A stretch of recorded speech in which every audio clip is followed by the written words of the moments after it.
الحمدللہ رب العالمین والصلاة والسلام علی سید المرسلین۔ ایک سوال یہ پوچھا جاتا ہے کہ استغفار کرنا یعنی کہ استغفر اللہ پڑھنا افضل ہے یا کہ درود پاک پڑھنا افضل ہے؟ تو دیکھیں، دونوں وظائف کی، دونوں اعمال کی اہمیت بہت زیادہ ہے۔ ہاں، ایک کو دوسرے پر فضیلت ضرور حاصل ہے، اور اس کو انشاءاللہ میں دلیل کے ساتھ بیان کروں گا۔ آج کا جو بیان ہے بہت زیادہ اہم ہے، توجہ سے اور مکمل اس بیان کو سنیے گا۔ مجھے رب کی رحمت سے امید ہے کہ جو بندہ توجہ سے اس کو سنے گا، اس پر عمل کرے گا، تو اسے بہت زیادہ فائدہ ہوگا۔ بہت ہی اہم بیان ہے۔ سب سے پہلے ہم بات کر لیتے ہیں استغفار کی، یعنی کہ استغفر اللہ کی۔ دیکھیں، آج ہر دوسرا شخص کسی نہ کسی پریشانی میں مبتلا ہے، کسی نہ کسی مصیبت میں مبتلا ہے۔ کوئی رزق کی تنگی کا شکار ہے، تو کوئی گھریلو نچاکیوں میں مبتلا ہے، تو کوئی بندہ کسی اور پریشانی میں مبتلا ہے۔ اور ان تمام مسائل کا حل حدیث طیبہ میں حضور نبی پاک علیہ الصلوۃ والسلام نے بیان کیا ہے۔ جیسا کہ حضور نبی پاک علیہ الصلوۃ والسلام کا فرمان علی شان ہے کہ استغفار کو لازم کر لو، کہ استغفار پڑھنا یہ پریشانیوں کو دور کرتا ہے۔ کہ جو بندہ استغفار پڑھتا ہے تو اللہ کریم اس کی پریشانیوں کو دور فرما دیتا ہے، اس کی مصیبتوں کو دور فرما دیتا ہے، اس کو تنگیوں سے، تنگ دستیوں سے نکال دیتا ہے، اور اس کو ایسی جگہ سے رزق عطا فرماتا ہے کہ جہاں سے اس کا گمان بھی نہیں ہوتا۔ سبحان اللہ۔ اور پھر استغفار کی ایک خاص فضیلت یہ ہے کہ یہ دل کے زنگ کو دور کر دیتا ہے، دل کے میل کو صاف کر دیتا ہے۔ ہمارے دل میں جو دبے لگ جاتے ہیں، جو دل پر داغ لگ جاتے ہیں، دل پر جو مہریں لگ جاتی ہیں، دل ہمارا کالا ہو جاتا ہے، استغفار کی کثرت سے دل کی صفائی ہوتی ہے۔ آپ نے دیکھا ہوگا کہ بندہ کثرت سے گناہ کرتا ہے، گناہ جب کرتا ہے تو اسے نیکیوں کی توفیق نہیں ملتی، نماز و قرآن پڑھنے کی توفیق نہیں ملتی، استغفار و درود پاک پڑھنے کی توفیق نہیں ملتی، کیونکہ دل، جب بندہ کوئی گناہ کرتا ہے نا تو دل پر ایک دبا لگ جاتا ہے۔ پھر جیسے ہی گناہ میں اضافہ کرتا جاتا ہے، گناہ کرتا جاتا ہے، گناہ بڑھاتا جاتا ہے، تو اس کے دل پر داغ لگنے شروع ہو جاتے ہیں۔ ایک وقت آتا ہے کہ دل بالکل سیاہ ہو جاتا ہے، تو پھر وہ کوئی نیک دعوت قبول نہیں کرتا، کوئی نیک کام کرنے کا دل نہیں کرتا۔ تو جب وہ بندہ استغفار کرتا ہے، استغفر اللہ پڑھتا ہے، تو اس کے جو دل کی سیاہی ہے، جو اس کے دل کا زنگ ہے، جو اس کے دل کی جو میل کچیل ہے، یہ ساری صاف ہو جاتی ہے، اور وہ بندہ اللہ کا مقرب بندہ بن جاتا ہے، اس کا رب اس سے راضی ہو جاتا ہے۔ تو درود پاک کی کثرت کے تو بے شمار فضائل و برکات ہیں، لیکن جو ابھی ہم بات کر رہے ہیں وہ بات کر رہے ہیں استغفار کی۔ اور استغفار جب بندہ پڑھتا ہے نا، تو اللہ کریم لکھنے والے فرشتوں کو یہ فرما دیتا ہے کہ اس کے گناہ مٹا دو، اس کے گناہ بلا دیے جاتے ہیں، فرشتوں کو گناہ بلا دیے جاتے ہیں۔ پھر اللہ کریم اس بندے کے جو گناہ گار ہوتا ہے، جو گناہ کرتا ہے، اور گناہ کرنے کے بعد استغفار کرتا ہے، یعنی کہ استغفر اللہ پڑھتا ہے، تو اللہ کریم اس کے اعضاء سے بھی گناہوں کو بلا دیتا ہے۔ سبحان اللہ۔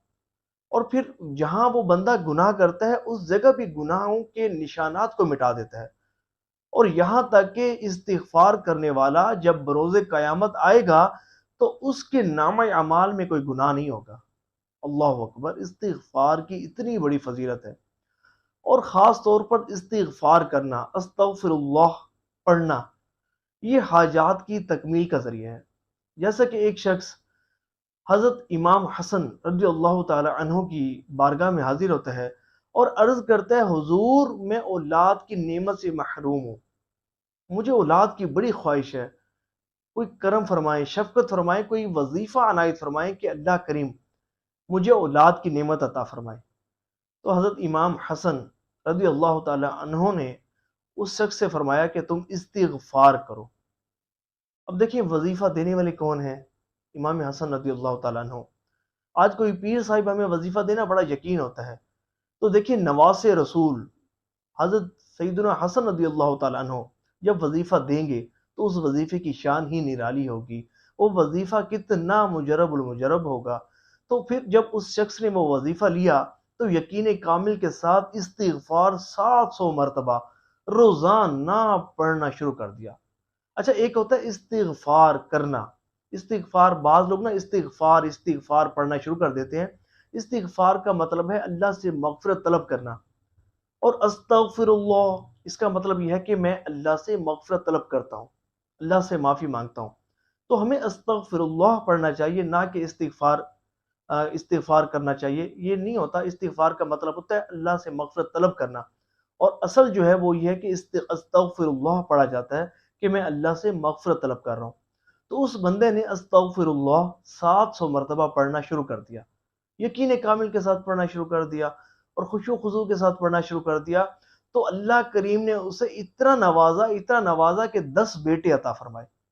اب تصور کریں کہ وہ بندہ کہ جو اولاد کی نعمت سے محروم ہے، اور جب استغفار کی برکت سے اسے اللہ کریم 10 بیٹے عطا فرما دے، تو اس بندے کی خوشی کا کیا عالم ہوگا۔ دیکھیں اس شخص کو اللہ کریم نے بیٹے عطا فرمائے، 10 بیٹے عطا فرمائے، اس کی خوشی کا کیسا عالم ہوگا۔ تو استغفار کا وظیفہ ہے ہی اتنا زبردست وظیفہ کہ یہ حاجات کو پورا کرنے کا ذریعہ ہے۔ تو دیکھیں استغفار یہ ایسا زبردست وظیفہ ہے کہ یہ حاجات کی تکمیل کا ذریعہ ہے، یہ اللہ کو راضی کرنے کا ذریعہ ہے، یہ اللہ کی رحمتوں کے حصول کا ذریعہ ہے، یہ رب کو راضی کرنے کا ذریعہ ہے۔ ایک مرتبہ نا حضرت امام احمد بن حنبل رحمۃ اللہ تعالی علیہ، آپ نے سفر میں تھے تو شام ہو گئی، آپ قصبے میں تھے، آپ نے نماز پڑھی اور وہیں اسی مسجد میں قیام کا ارادہ کیا۔ تو وہاں کا جو خادم تھا اس نے کہا جناب آپ مسجد سے تشریف لے جائیں کیونکہ میں نے مسجد بند کرنی ہے۔ اب تصور کریں کہ امام احمد بن حنبل رحمۃ اللہ تعالی علیہ، آپ کا اس وقت کتنا بڑا سٹیٹس تھا، کتنا بڑا بلند مقام و مرتبہ تھا کہ آپ کی کتب پڑھی جاتی تھی، آپ کا نام بڑی تعظیم سے لیا جاتا تھا، آپ سے ایک بڑے ادب و احترام سے ملا جاتا تھا۔ لیکن امام احمد بن حنبل رحمۃ اللہ تعالی علیہ نے گوارا نہ کیا کہ اپنا میں تعارف کرواؤں۔ دیکھیں آپ کی عاجزی و انکساری دیکھیں کہ آپ کو مناسب نہ لگا کہ میں اپنا تعارف کرواؤں، آپ نے اپنا تعارف نہیں کروایا۔ اگر اس خادم کو پتہ چل جاتا کہ وقت کے امام اس مسجد میں حاضر ہے تو تصور کریں کہ وہ تو قدم بوسی شروع کر دیتا، وہ دست بوسی شروع کر دیتا۔ لیکن آپ نے اپنا تعارف نہیں کروایا۔ اس خادم نے کہا کہ جناب آپ باہر تشریف لے جائیں، میں نے مسجد بند کرنی ہے۔ خیر آپ باہر تشریف لے گئے، مسجد کے باہر سونے لگے تو اس نے وہاں سے بھی ہٹا دیا۔ تو نان بھائی ایک قریب جو نان لگانے والا، نان فروخت کرنے والا، وہ یہ منظر دیکھ رہا تھا۔ جب اس نے امام احمد بن حنبل رحمۃ اللہ تعالی علیہ کی پروقار شخصیت کو دیکھا تو اس نے عرض کیا حضور آپ میرے پاس قیام کریں۔ اسے اندازہ ہو گیا تھا کہ یہ اللہ کے نیک بندے ہیں، یہ اللہ کے نیک بندے ہیں کہ دیکھیں انہوں نے کوئی بات بھی نہیں کی، خادم نے کہا اور یہ جو ہے وہ چپ چاپ باہر تشریف لے آئے۔ تو اس نان بھائی کو یہ محسوس ہوا کہ یہ اللہ کے نیک بندے ہیں، تو انہوں نے کہا جناب کہ آپ جو ہے وہ رات میرے گھر قیام کر لیں۔ تو حضرت امام احمد بن حنبل رحمۃ اللہ تعالی علیہ نے اس نان بھائی کی بات مان لی اور اس کے گھر تشریف لے گئے۔ اچھا ایک بات جو حضرت امام احمد بن حنبل رحمۃ اللہ تعالی علیہ نے نوٹ کی وہ یہ کہ وہ جو نان بھائی تھا، نان لگانے والے تھا، نان لگانے کا، نان فروخت کرنے کا جو کاروبار کرتا تھا، وہ استغفار بہت پڑھتا تھا، یعنی کہ استغفر اللہ کی کثرت بہت کرتا تھا۔ نان لگانے والا استغفر اللہ کی آپ نے حضرت امام احمد بن حنبل رحمۃ اللہ تعالی علیہ نے ایک بات نوٹ کی کہ نان فروخت کرنے والا، نان بھائی، نان کا کام کرنے والا استغفر اللہ کی کثرت بہت کرتا تھا کہ جب وہ آٹا گوندنے بیٹھتا تو استغفر اللہ پڑھتا، کام کاج کرتے استغفار بڑا کیا کرتا تھا۔ تو صبح جب آپ کی اس نان بھائی سے ملاقات ہوئی تو آپ نے فرمایا، حضرت امام محمد بن حنبل رحمۃ اللہ تعالی علیہ نے اس نان بھائی سے فرمایا یہ بتاؤ میں نے ایک بات نوٹ کی ہے کہ تم استغفر اللہ بہت پڑھتے ہو، استغفار بہت کرتے ہو، تمہیں اس کا پھل کیا ملا ہے؟ تو اس نے عرض کیا حضور استغفار کی برکتیں تو بے شمار ہیں، مجھے بہت برکتیں ملی الحمدللہ، اللہ کی قسم کہ اس کی برکت سے کوئی ایسی حاجت نہیں کہ جو میری پوری نہ ہوئی ہو۔ ہاں کافی دنوں سے ایک خواہش دل میں مچل رہی ہے کہ کاش کہ میری امام احمد بن حنبل رحمۃ اللہ تعالی علیہ سے ملاقات ہو جاتی۔ اللہ اکبر! اب حضرت امام احمد بن حنبل رحمۃ اللہ تعالی علیہ سامنے موجود ہیں اور اس شخص کو دیکھ رہے ہیں اور فرمانے لگے کہ آؤ مجھ سے ملو، میں ہی امام احمد بن حنبل ہوں۔ اللہ اکبر، سبحان اللہ۔ آپ تصور کریں کہ اس بندے کی خوشی کا کیا عالم ہوگا۔ پھر حضرت امام احمد بن حنبل رحمۃ اللہ تعالی علیہ نے اس سے فرمایا کہ دیکھو استغفار کی برکت، دیکھو کہ تمہارا استغفار کرنا تمہارے رب کو اتنا پسند آیا کہ دیکھو میں تمہارے دروازے تک پہنچ گیا ہوں، تمہارے گھر تک پہنچ گیا ہوں۔ تو استغفار کی فضیلت بے شمار ہے۔ جو بندہ استغفار کو وظیفہ بنا لیتا ہے تو اللہ تعالیٰ اسے ہر پریشانی سے نجات عطا فرماتا ہے، ہر مصیبت سے نجات عطا فرماتا ہے، ہر طرح کی تنگی سے اسے نجات عطا فرماتا ہے، اور اسے ایسی جگہ سے رزق عطا فرماتا ہے کہ بندے کا گمان بھی نہیں ہوتا۔ اور خود حضور نبی پاک علیہ الصلوۃ والسلام کا فرمان علی شان ہے، قسم کھا کر ارشاد فرمایا خدا کی قسم میں دن میں 70 مرتبہ سے زائد مرتبہ استغفار کرتا ہوں، استغفر اللہ پڑھتا ہوں۔ اے عاشقان رسول، غور کریں کہ ہمارے حضور نبی پاک علیہ الصلوۃ والسلام معصوم ہیں، گناہوں سے پاک ہیں، بخشے بخشائے ہیں، وہ استغفار کر رہے ہیں۔ ہمیں تو بہت زیادہ حاجت ہے استغفار کرنے کی، تو اللہ کریم ہمیں بھی استغفار کرنے کی توفیق عطا فرمائے۔ ایک تسبیح استغفار کی اپنے ورد میں ضرور رکھا کریں، اور کوشش کیا کریں کہ مغرب سے پہلے استغفار ضرور کیا کریں کہ نامہ اعمال اس وقت کلوز ہو رہا ہوتا ہے، تو جو آخری لمحات ہیں وہ استغفار کرتے ہوئے، اللہ تعالیٰ سے معافی مانگتے ہوئے، اللہ کریم سے مغفرت طلب کرتے ہوئے گزریں۔ اور جب بھی درود پاک پڑھنے لگیں تو اس سے پہلے ایک تسبیح استغفر اللہ کی پڑھ لیا کریں، اس کی آپ کو بڑی برکتیں ملیں گی۔ اور دیکھیں، یہاں میں ایک بات ساتھ ساتھ بیان کرتا چلوں کہ اگر کوئی بندہ ایسا ہے کہ اسے نیکیوں کی توفیق نہیں مل رہی، صوم و صلات کا پابند نہیں ہے، درود پاک نہیں پڑھتا، قرآن کریم کی تلاوت نہیں کرتا، نیکیوں میں دل نہیں لگتا، گناہوں میں دل لگتا ہے، تو یہ علامات ہیں اس کے دل کی سیاہ ہونے کی۔ اس کا مطلب یہ ہے کہ اس کا دل جو ہے وہ زنگ آلود ہے۔ تو اسے چاہیے کہ استغفار کرے، اور اس طرح کرے کہ تنہائی میں ایسی جگہ بیٹھ جائے کہ کوئی اسے دیکھنے والا نہ ہو، وہ ہو اور اس کا رب ہو۔ تو 2 رکعت نماز نفل کے پڑھے، اور حاجت کے اس میں یہ نیت کرے کہ اللہ کریم اس کی برکت سے میرے گناہ معاف فرمائے اور مجھے نیکیوں کی توفیق عطا فرمائے۔ اور اس کے بعد ہو سکے تو 1000 مرتبہ استغفار پڑھے، یا کم از کم ایک تسبیح استغفار کی اس طرح پڑھے کہ اپنے گناہوں کو ذہن میں رکھ کر اور اللہ کریم کی رحمتوں کو ذہن میں رکھ کر کہ اللہ کریم نے مجھے اتنا عطا فرمایا، یہ بھی عطا فرمایا، صحت بھی دی، رزق بھی دیا، مال بھی دیا، یہ نعمت بھی دی، وہ نعمت بھی دی، اور میں جو ہے وہ اللہ تعالیٰ کی کتنی نافرمانیوں میں اپنی زندگی گزار رہا ہوں، اپنے رب کو ناراض کر رہا ہوں، اپنے سارے گناہوں کو ذہن میں رکھتے ہوئے اور ایک رونے والی شکل بنا کر آپ جو ہے وہ استغفار کریں۔ تو جب اس طرح استغفار کریں گے تو اس کی بڑی برکتیں ملیں گی، آنکھ سے آنسو بہیں گے انشاءاللہ۔ وہ آنسو جو ہے وہ آپ کے گناہوں کو دھو ڈالیں گے، آپ کے گناہوں کی مغفرت کا ذریعہ بنیں گے۔ تو ایک تسبیح استغفار کی کم از کم اوراد و وظائف میں ضرور دن بھر میں ہونی چاہیے۔ اب ہم بات کرتے ہیں درود پاک کی فضیلت کی، اس کے بعد ہم انشاءاللہ بات کریں گے کہ ان دونوں میں سے افضل عمل کون سا ہے۔ تو اس کو مکمل سنیے گا انشاءاللہ۔ جس طرح پہلے آپ نے استغفار کی فضیلت سنی، مزہ آیا نا، ایمان تازہ ہوا ہوگا یقیناً، تو اس طرح جب یہ بھی سنیں گے انشاءاللہ بہت زیادہ فائدہ ہوگا۔ دیکھیں، درود پاک کی کثرت، اس کو وظائف کا سردار کہا جاتا ہے، اور اس کی شان و عظمت کے لیے اتنی بات کہنا ہی کافی ہے کہ رب کریم نے قرآن کریم فرقان حمید میں ارشاد فرمایا ہے، ان اللہ و ملائکتہ یصلون علی النبی یا ایھا الذین آمنوا صلوا علیہ وسلموا تسلیما۔ اے عاشقان رسول، اس آیت کی شروع آغاز کو دیکھیے، رب کریم فرما رہا ہے کہ بے شک اللہ اور اس کے فرشتے درود بھیجتے ہیں اس غیب کی خبریں دینے والے نبی پر۔ اے عاشقان رسول، غور کریں، دیکھیں رب کریم نے کسی بھی عمل کا حکم ارشاد فرمایا نماز پڑھو، روزہ رکھو، زکوٰۃ دو، حج کرو، یہ سارے اعمال کرو، کیونکہ یہ سارے اعمال اس کی رضا حاصل کرنے کے لیے کیے جاتے ہیں، یہ سارے اعمال اس کا قرب حاصل کرنے کے لیے کیے جاتے ہیں۔ لیکن کسی بھی عمل کا حکم ارشاد فرمانے سے پہلے رب کریم نے یہ نہیں فرمایا کہ یہ میں کر رہا ہوں، یہ نہیں فرمایا کہ یہ میرے ملائکہ کر رہے ہیں، لیکن درود پاک کا حکم ارشاد فرمانے سے پہلے رب کریم ارشاد فرماتا ہے یاد رکھنا یہ وہ کام ہے جو میں کر رہا ہوں، یہ وہ کام ہے جو میرے ملائکہ کر رہے ہیں۔ اللہ والوں نے اس کو اس انداز میں بھی بیان کیا ہے کہ کوئی یہ نہ سمجھے کہ حضور نبی پاک علیہ الصلوۃ والسلام کی ذات مبارکہ کسی کے درود پڑھنے یا نہ پڑھنے کی محتاج ہے، کسی کے درود بھیجنے یا نہ بھیجنے کی محتاج ہے۔ اس لیے رب کریم نے فرما دیا ان اللہ و ملائکتہ یصلون علی النبی، کہ یہ وہ ہیں کہ ان پر میں درود بھیج رہا ہوں، یہ وہ ہیں کہ ان پر میرے فرشتے درود بھیج رہے ہیں۔ گویا کہ یہ کسی کی محتاج نہیں۔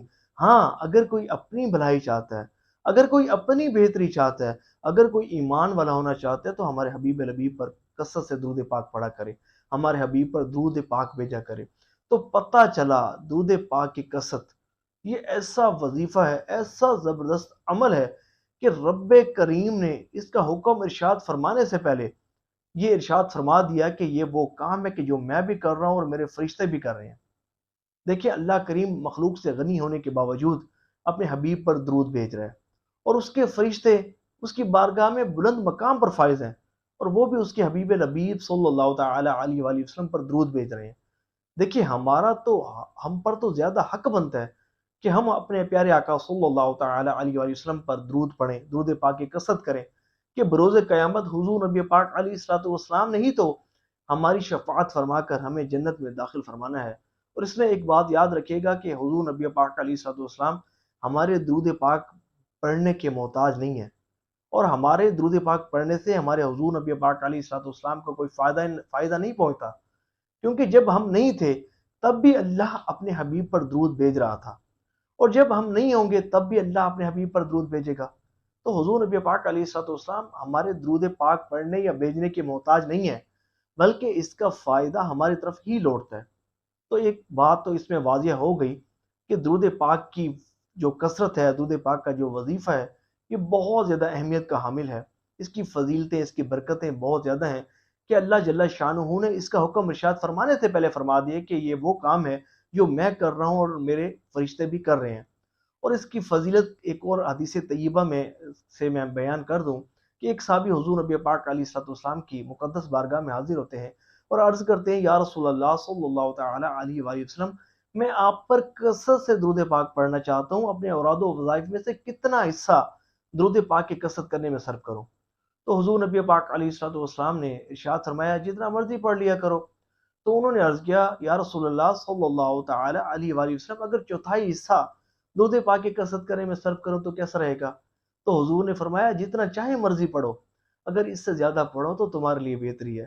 تو انہوں نے عرض کیا، یا رسول اللہ صلی اللہ تعالی علیہ وآلہ وسلم، اگر زیادہ پڑھنے میں ہی بہتری ہے تو کیا ہی اچھا ہو کہ اپنے اوراد و وظائف میں سے نصف حصہ درود پاک کی کثرت کرنے میں صرف کروں تو کیسا رہے گا؟ تو حضور نے فرمایا، جتنا چاہے مرضی پڑھو، اگر اس سے بھی زیادہ پڑھو تو تمہارے لیے بہتری ہے۔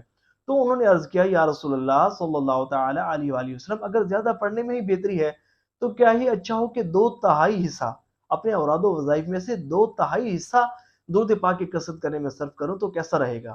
تو سنیے، حضور نبی پاک علیہ الصلوۃ والسلام نے ارشاد فرمایا، اگر اس سے بھی زیادہ پڑھو گے تو تمہارے لیے بہتر ہے۔ تو انہوں نے عرض کیا، یا رسول اللہ صلی اللہ تعالی علیہ وآلہ وسلم، اگر زیادہ پڑھنے میں ہی بہتری ہے، اگر زیادہ پڑھنے میں ہی بلائی ہے تو کیا ہی اچھا ہو کہ درود پاک کی کثرت کرنے کو ہی اپنا وظیفہ بنا لوں تو کیسا رہے گا؟ اگر سب اوراد و وظائف کو چھوڑ کر صرف درود پاک کی کثرت کرنے کو کا ہی معمول بنا لوں تو کیسا رہے گا؟ تو سنیے، حضور نبی پاک علیہ الصلوۃ والسلام فرماتے ہیں، حضور فرماتے ہیں، اگر تم ایسا کرو گے تو اللہ تبارک و تعالی تمہارے دنیا اور آخرت کے معاملات کے لیے کافی ہے، اور تمہارے تمام گناہ معاف کر دیے جائیں گے۔ سبحان اللہ۔ تو پتہ چلا، درود پاک کی کثرت جو بندہ کرے تو اللہ کریم اس کے دنیا اور آخرت کے معاملات اپنے ذمہ کرم پر لے لیتا ہے، اور اس کے دنیا اور آخرت کے معاملات حل ہو جاتے ہیں، اور اس بندے کے سارے گناہ معاف ہو جاتے ہیں۔ سبحان اللہ۔ اسی لیے تو کتابیں بھری پڑی ہیں درود پاک کی فضیلتوں سے۔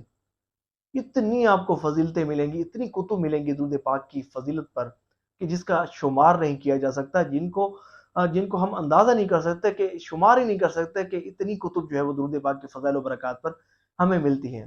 تو اب ہم بات کرتے ہیں کہ دونوں کی فضیلتیں تو ہم نے سن لی اور مختصر سنی، تو اب بات یہ ہے کہ ان دونوں میں سے افضل وظیفہ کون سا ہے، افضل عمل کون سا ہے؟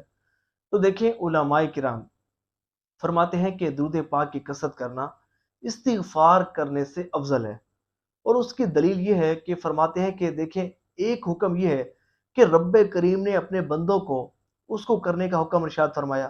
دیکھیں رب کریم نے کوئی بھی عمل کا حکم ارشاد فرمایا، فرمایا نماز پڑھو، روزہ رکھو، زکوٰۃ دو، حج کرو، کسی بھی عبادت کا رب کریم نے حکم ارشاد فرمایا، لیکن ایک کام ایسا ہے، ایک خاص کام ایسا ہے کہ خود بھی کر رہا ہے، اس کے فرشتے بھی کر رہے ہیں، اور پھر اس کے ساتھ اپنے بندوں کو حکم ارشاد فرما رہا ہے کہ تم بھی یہ کرو، کہ میں بھی یہ کرتا ہوں، اپنے حبیب پر درود بھیجتا ہوں، تم بھی بھیجو۔